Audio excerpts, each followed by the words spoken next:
Okay, guys, so the last video I did was about angry American women bitter about the Passport Bro movement. So, on one end, they're shaming these guys, saying that they've gone there to exploit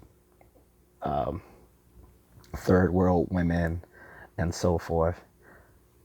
And on the other hand, saying we don't want you guys anyway because you're a bunch of losers and leftovers that we don't choose anyway. That's why you have to go explore outside of your country.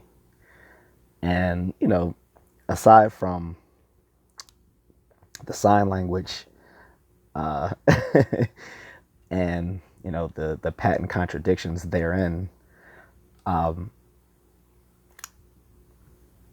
should I say?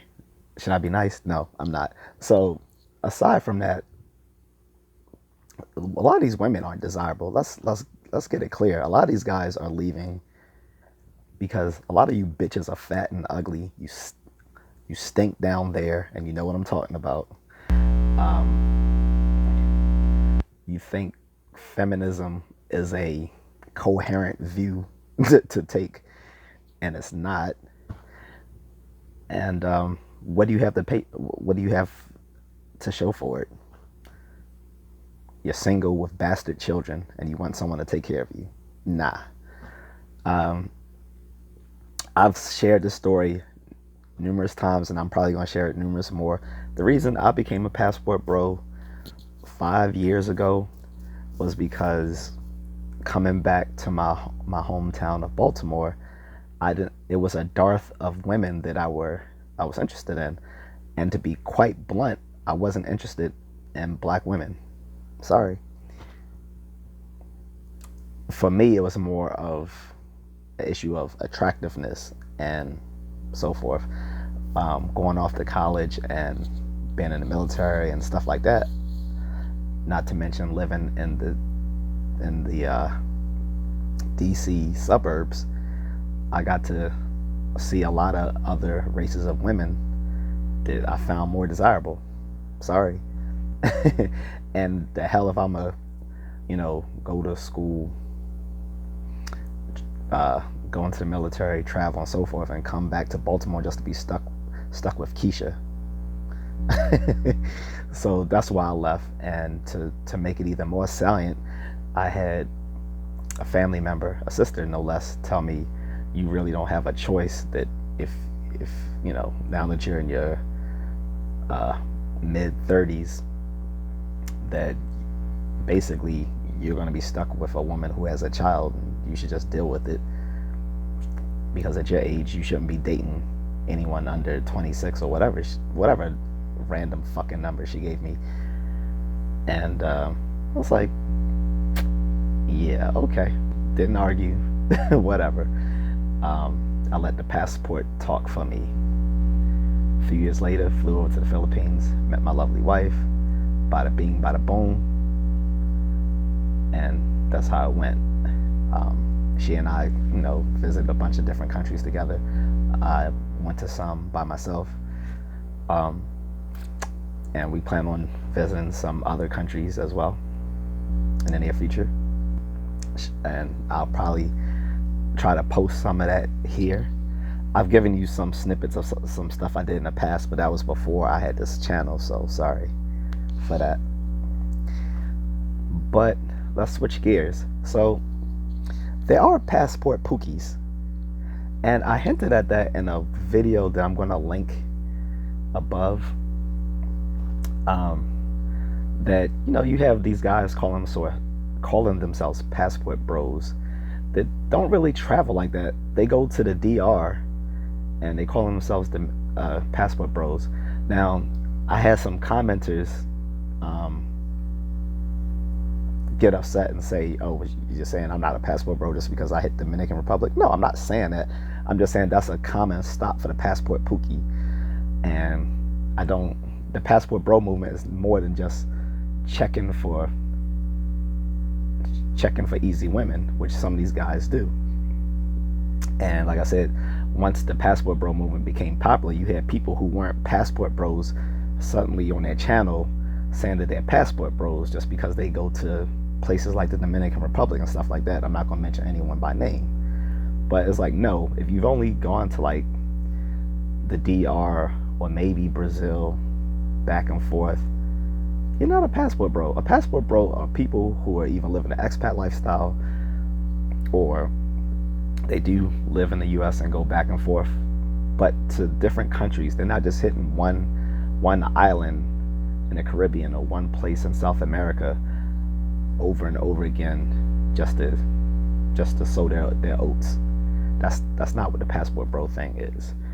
And these guys, and then you have the guys who are just straight up pookies. Like they go, and I've seen a few. They go to Thailand, they go to the Philippines, maybe places like Cambodia as well, and of course, like I said, the DR and places like that. And they only like go there to screw easy women. And it's like there's so many women available, but you immediately go to the red light districts.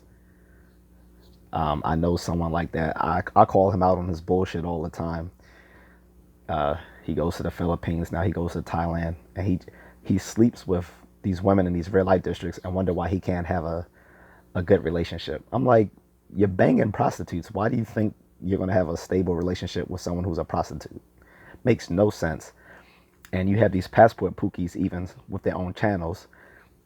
There's Calvinists at Sunshine Shoulders or whatever it is. I'll put it down below. But this dude is a straight up passport pookie. The first time I saw his channel, I was just curious, and I was looking at him, and first of all, he's very inarticulate. I'm not saying that I'm the most eloquent of speakers, because I know I stutter sometimes, and I'll have these huge verbal gaffes, or where I don't speak for a while. Usually if I pause, I have this long verbal pause. That's because I'm thinking of how to say something in a YouTube safe way. Okay. Or if I'm talking nerdy stuff, I'm thinking of how to say something without it containing too much jargon. But this guy is very inarticulate. He sounds like he just got out of prison, and he's walking around telling guys to hook up with these bar girls, which I've talked about in the past as well. Bar girls are just prostitutes with a nicer name to it. And he's telling these guys to abandon their standards and stuff like that. Shout out to Mike in the Philippines, who put Calvin on blast for his pookie ways, as well as some of these other pookies.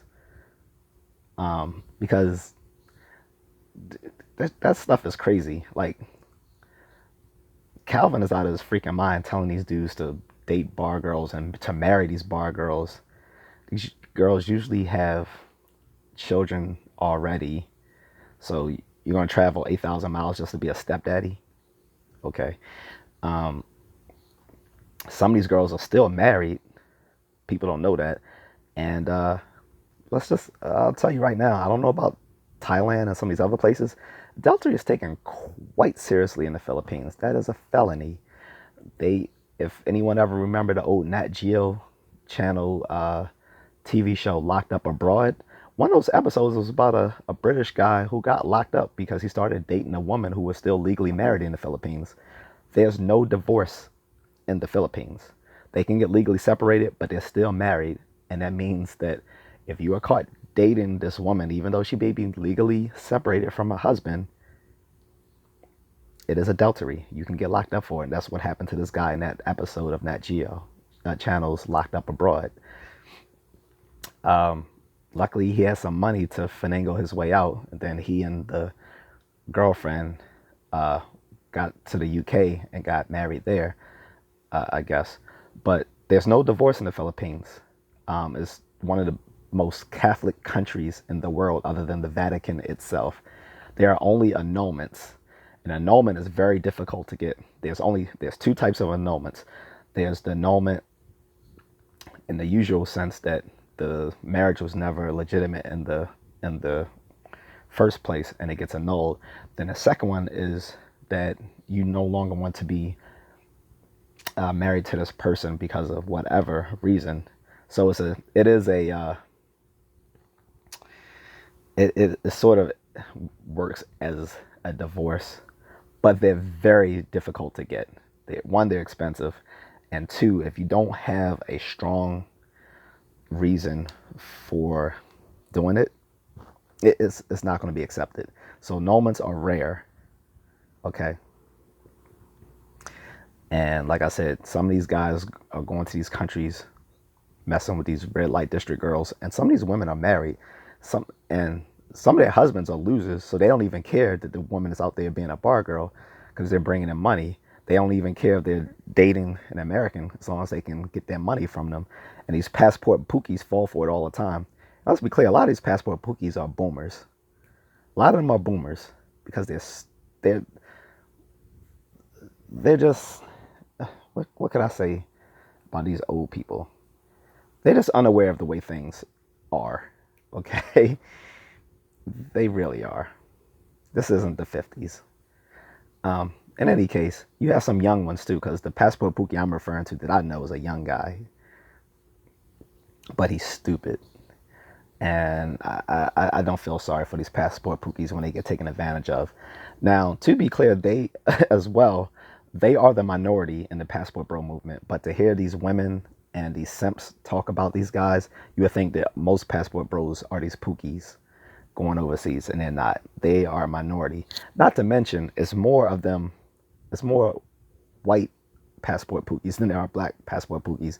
Because, like I said, you'll go to the Philippines, you'll go to Thailand, you'll see all these little cringy old white men walking around with these 18, 20-year-old girls, and the guys are like 70 years old, looking like they're already on their deathbed. And you know these girls don't love them. Like, no. They either in some province because they don't want to go to the big cities like Manila or Bangkok,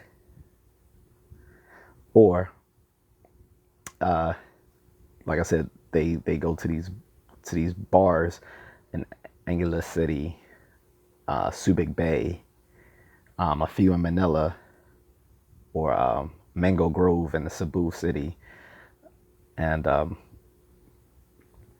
they have relationships with prostitutes, passport pookies, and then you have these guys with their channels actually telling you to date these hoes, these 304s, sorry. So shout out to Calvin the Sunshine Shoulders or whatever for giving people bad advice. I'm not gonna recommend his channel.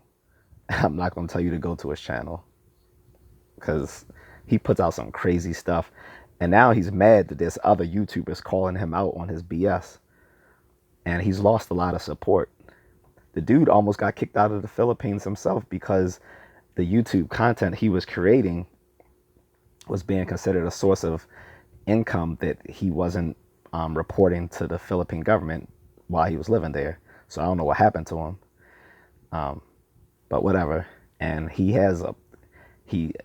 apparently has a few bastard kids in the Philippines he's had. So don't listen to his advice. Don't listen to other passport pookies. Don't listen to wannabe passport bros saying they're passport bros and they're just going to the Dominican Republic back and forth, because that is the premier stop for all the passport pookies, is the DR. Like every black dude who has a passport but doesn't really travel, they're going to the Dominican Republic. And because of that, there's a whole market for women to take advantage of these idiots there. So whatever. I'm not knocking the DR and I'm not knocking the women there. I'm just knocking these guys who, out of hundreds and hundreds of countries they could visit, oh, I'm gonna go to the DR.